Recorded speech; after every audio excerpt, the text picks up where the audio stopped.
أهلا وسهلا. كان نفسي أطلع أتكلم على ماتش المنتخب وألاقي كورة يعني. للأسف أنا من ساعة ما الماتش خلص امبارح أنا مش شايف أي حاجة غير إن كل البيدجات قاعدة عمالة تتكلم عن ساهم في ركلة جزاء اللي تسبب منها الهدف الثاني، وديرجن أنا مش عارف. أنا مش ايه القرف اللي احنا عايشين فيه ده. انا مش لاقي كوره، احنا لا بقينا عارفين نتكلم كوره ولا بقينا عارفين نلعب كوره ولا بقى عندنا متعه في الكوره. بقى الموضوع كله احنا مستنيين الماتش عشان نشوف لعيبه الاهلي هتعمل ايه، لعيبه الزمالك هتعمل ايه، البيدجات اللي بتاكل عيش من ورا الموضوع ده. بجد الموضوع بقى مقرف، مش لاقيين كوره، لا دوري ولا منتخب ولا اي حاجه خالص. بنطلع نتفرج على محمد صلاح وعلى عمر مرموش في الدوري الانجليزي علشان نعرف نتفرج على كوره. يعني الواحد بيقعد يتفرج على تصفيات كاس العالم، يعني كنت قاعد بتفرج على ماتش ويلز في كوره، مش متخيل ان انا كان هيجي عليا اليوم اللي اقول انا عندي فيه محترفين، فلاقي ان محمد صلاح بيلعب وينج يمين، عمر مرموش بيلعب وينج شمال، اتنين من احسن لعيبه موجودين في الدوري الانجليزي، وبيلعب معاهم في الاهلي ناشونال بنك يعني، ومع مصطفى محمد اللي هو بيلعب في مستوى تاني خالص، بيلعب في الدوري الفرنسي. هل دي حاجه من الحاجات اللي هي بنفيتس؟ ممكن مثلا في حد انا مش عارف اجيبه فبديله فرصه في المنتخب واعرفه ان الفرصه دي جايه من ناحيتي وكده يعني، ولا ايه؟ وهل في لعيب علشان رفض نادي معين مثلا فما بين؟ وهل دلوقتي انت يا كابتن حسام حسن يعني ان شاء الله بعد ما تسيب تدريب منتخب مصر انت ناوي ان انت عايز تروح تدرب الاهلي مثلا، فبتقدم كل الشروط الولاء والطاعه؟ طيب ولا ايه؟ طب اقول لك على حاجه، سيبك من صبحي وسيبك من شوبير، ازاي اسامه فيصل يلعب على مصطفى محمد؟ ويا ريت ما حدش يقول لي نظريه المؤامره ومش نظريه المؤامره، وانت عايش في نظريه المؤامره. انتوا كلكم عايشين في نظريه المؤامره، كلكم عايشين في نظريه المؤامره. الاهلاويه عايشين في نظريه المؤامره زي ما الزملكاويه عايشين في نظريه المؤامره، عادي جدا. هي بقت اي حاجه دلوقتي بتتقال نظريه مؤامره. يعني انا مثلا زيزو موجود وهو ما عندي في الزمالك، انا كنت على طول زيزو ده اقعد يا جماعه ده مش لعيب كوره، والزملكاويه نفسهم يقعدوا انت ما بتفهمش حاجه، انت بتعرف انت مين عشان تتكلم؟ يعني كل المدربين اللي لعبوه دول كلهم مش فاهمين حاجه. يا جماعه هو ده الكواليتي اللي قدامهم، هيعملوا ايه يعني؟ هيجيبوا منين؟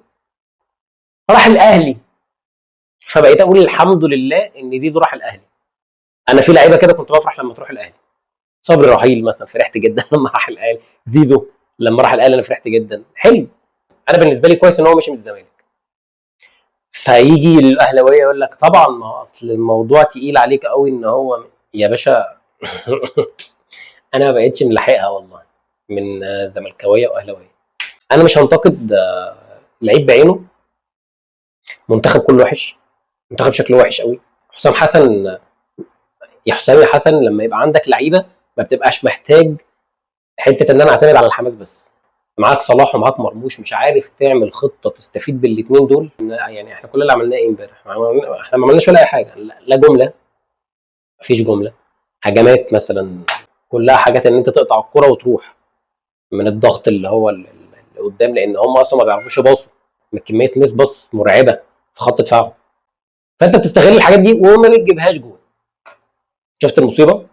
حتى الكور الثابته ما استفدتش منها اي حاجه خالص، مفيش كوره للاسف. يعني احنا امبارح، بص يا سيدي بقى، احنا كنا امبارح ناخد الكوره نلعب الكوره على الطرف، تلاقي اللعب كله متجمع على الطرف لحد ما ناخد الكوره ونرجع بيها لورا تاني. احنا ما كناش بنعمل اي حاجه تانيه، خلاص نرجع بقى بالكوره ورا. احنا وكنا بنلعب ببطء، يا ساتر يا ساتر، ومساحه في نص الملعب فاضيه. الماتش امبارح كان وحش قوي، مليان عرضيات بالونه كلها. آه مش عرضيات يعني عشان نظريه المؤامره، مش بالونه ان انا برمي على حد، لا عرضيات كلها بالونه، كلها بالونيه، ما تعملش اي خطوره. في كره ضايعه من تريزيجيه فوق العارضه، نص ملعب بلعب بحمدي فتحي بس، علشان انا عارف ان انا بلعب فرقه ملط، وفي نفس الوقت ما عملتش اي حاجه هجوميه خالص وانا بلعب فرقه ملط. اول فرقه تقيله هتلاعبنا، يعني لو ما زعلتناش هتضايقنا. اللي مجنني اكتر الناس اللي طالعه تقول ما اصل انت الفرقه اللي قدامك بتجبرك ان انت تلعب برتم معين. بتجبرني اثيوبيا هتجبرني على ان انا العب بالريتم ده، وان انا ابدا باسامه فيصل ما ابداش بمصطفى محمد علشان انا عايز اجرب باسامه فيصل. باشا باشا الكلام ده كله بعد ما بتطمن على النتيجه والدنيا تمام، ابتدي ان انا انزل اللعيبه اللي انا عايز اطمن عليه وعايز العبه وعايز اشاركه والكلام ده كله، بس ابتدي من الاول صح. لكن فكره ان انا لا اصل الماتش سهل، ماتش سهل ايه ده؟ اي منطق في الكوره بيقول كده؟ ما شفتهاش.